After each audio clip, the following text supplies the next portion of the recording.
بسم اللہ الرحمن الرحیم۔ السلام علیکم۔ آج کی اس ویڈیو میں آپ کو بتاؤں گا کتے کی تعبیر کے بارے میں۔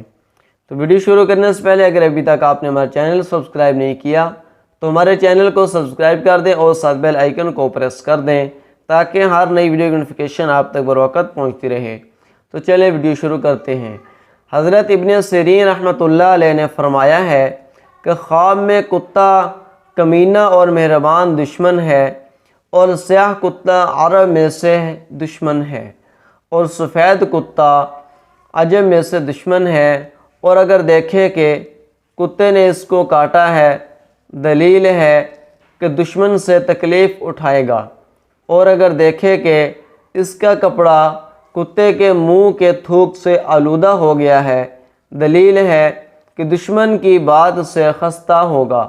اور اگر دیکھے کہ کتے نے اس کا کپڑا پھاڑا ہے دلیل ہے کہ اس کے مال میں نقصان ہوگا، اور اگر دیکھے کہ اس نے کتے کا گوشت کھایا ہے دلیل ہے کہ دشمن کو دفع کرے گا، اور اگر دیکھے کہ کتے کو روٹی دی ہے دلیل ہے کہ اس پر روزی فراخ ہوگی، اور اگر دیکھے کہ کتا اس کے نزدیک ہوا ہے دلیل ہے کہ دشمن اس میں لالچ کرے گا، اور اگر دیکھے کہ کتے پر اس نے بھروسہ کیا ہے دلیل ہے کہ کمینہ دشمن پر بھروسہ کرے گا، اور اگر دیکھے کہ کتیا کا دودھ پیا ہے دلیل ہے کہ اس کو خوف و دہشت پہنچے گی، اور اگر دیکھے کہ کتا اس سے بھاگا ہے دلیل ہے کہ پرخطر دشمن ہوگا۔ حضرت ابراہیم کرمانی رحمۃ اللہ علیہ نے فرمایا ہے اگر دیکھے کہ کتیا اس کے گھر میں آتی ہے دلیل ہے کہ کم ہمت اور کمینی عورت سے شادی کرے گا۔ حضرت اسماعیل اشعث رحمۃ اللہ علیہ نے فرمایا ہے کہ شکاری کتا ظاہر دشمن ہے، اور اگر دیکھے کہ شکاری کتے کے ذریعے شکار کرتا ہے دلیل ہے کہ اس دشمن سے جو دانش مندی کا دعویٰ کرتا ہے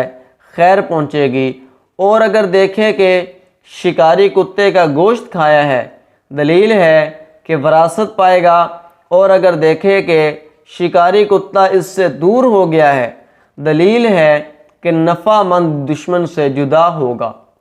حضرت جعفر صادق رحمۃ اللہ علیہ نے فرمایا ہے کہ خواب میں کتا دیکھنا 4 وجہ پر ہے۔ نمبر 1 دشمن، نمبر 2 لالچی بادشاہ، نمبر 3 دانشمند، اور نمبر 4 چغل خور آدمی۔ اگر آپ کو یہ ہماری ویڈیو اچھی لگی ہے تو ویڈیو کو لائک کر دیں اور چینل کو سبسکرائب کر دیں، اور آپ کو کسی بھی قسم کا کوئی مسئلہ ہو تو کمنٹ باکس میں اپنی رائے کا اظہار ضرور کیجیے گا۔ اگلی مزید اچھی ویڈیو کے ساتھ دیں اجازت۔ اللہ حافظ۔